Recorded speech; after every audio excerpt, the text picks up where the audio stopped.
Hey Rebels, welcome to week 1 of the upgrade. I'm so glad you've joined me. It is going to be so much fun. In this email, you'll find a few things. You're going to find the monthly reading schedule and the weekly study guide. Each week we'll send you a new one. Here's this week's. If you fall behind, if you're starting late, don't worry. Answer key at the very end. We've got it all here for you. All the pertinent points, all the key issues in the book. Also in here are live dates. April 12th is Lunchtime Live. We're gonna do Q&A about anything you wanna talk about this book with me. And April 24th at Lunchtime Live, Sarah Beckman, the author of Alongside, is gonna come on to answer all of your questions. Anything you have about the book. By that time, we'll be almost done with the reading. That's gonna be at 11:30 a.m. Pacific and 2:30 p.m. Eastern. That's again April 12th and 24th. Email your questions in help@rebelparenting.org. Again, help@rebelparenting.org. You can click the link in this email. Also, there's a link in this email to the Facebook page for the live dates. We chose this book, we chose Sarah, long before we went through any of our hardships. I mean, we had had hardships ourselves, and this seemed like it would be a good book for it. It's now especially applicable, but really that's why we chose it, because it's applicable to everyone. Everyone goes through hard times, and we all know people who go through hard times.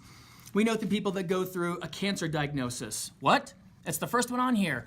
We just went through not only a cancer diagnosis, but cancer surgery and facial reconstructive surgery and all the things that goes along with that. Cancer diagnosis, loss of a loved one, divorce, terminal illness, unemployment, foreclosure, surgery, long-term debilitation, financial crisis, aging parents or spouse, addiction, parenting trials. What? Parenting trials?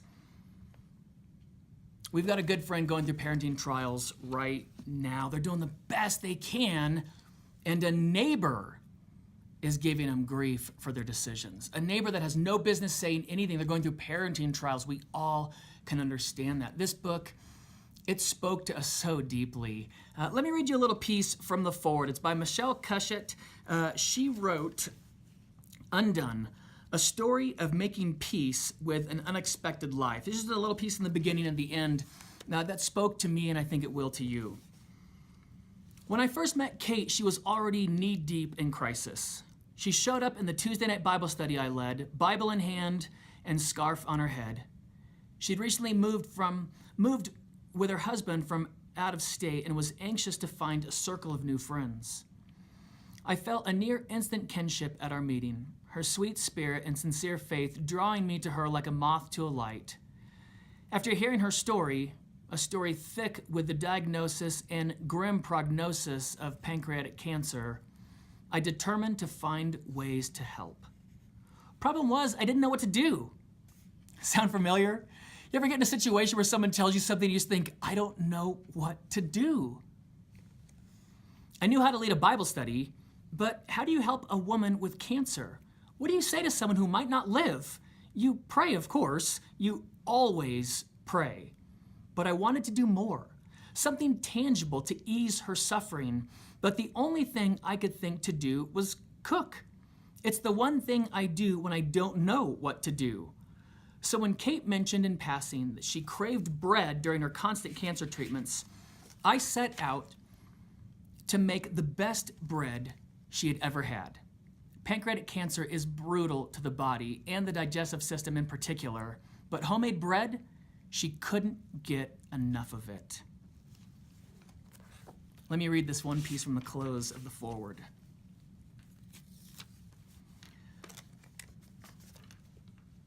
Like homemade bread hot from the oven, you'll satisfy the suffering soul's craving for the presence of another. In the process, I think you'll find a little soul satisfaction for yourself as well. That's why this book spoke to me. Yes, it spoke to me doubly now as we're going through cancer treatment and recovery and all the things that go along with that. But it spoke to me on a deeper level when I read it the first time because it gave me a new perspective. It gave me a different light to see people. And that's what I'm going to close with. I can't read all of this because then it would be giving everything away. But I do want to read one more thing, which is one of the significant keys to the upgrade and why I think it's important. This piece is in chapter 1. It's called A New Perspective. This is going to be in your first week's reading, and it's one of the keys why I think this is so important.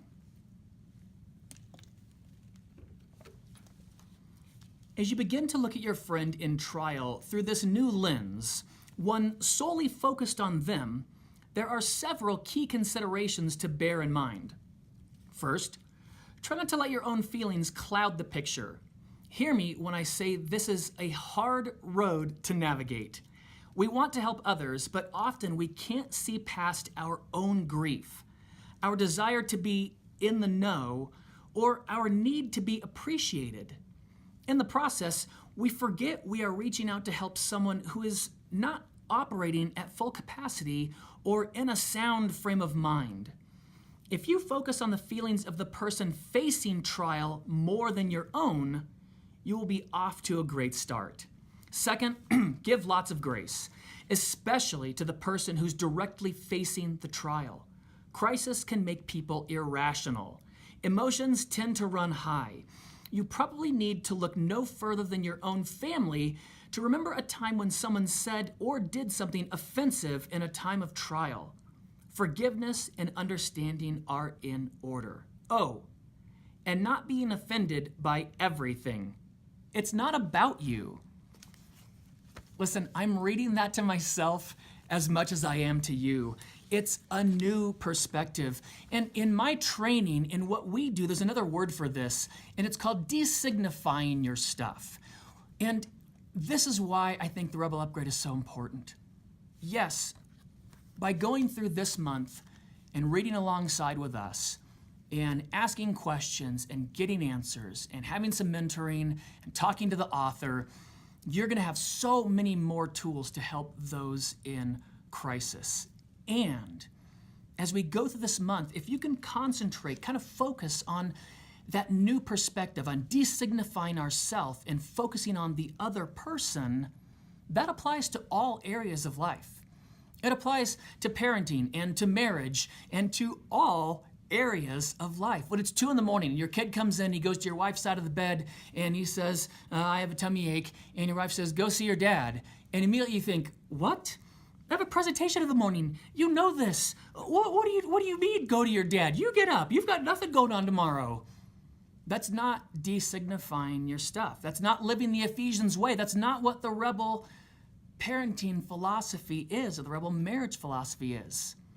The Ephesians philosophy says, do it as if unto the Lord. That's what he says to women. It's not to your husband.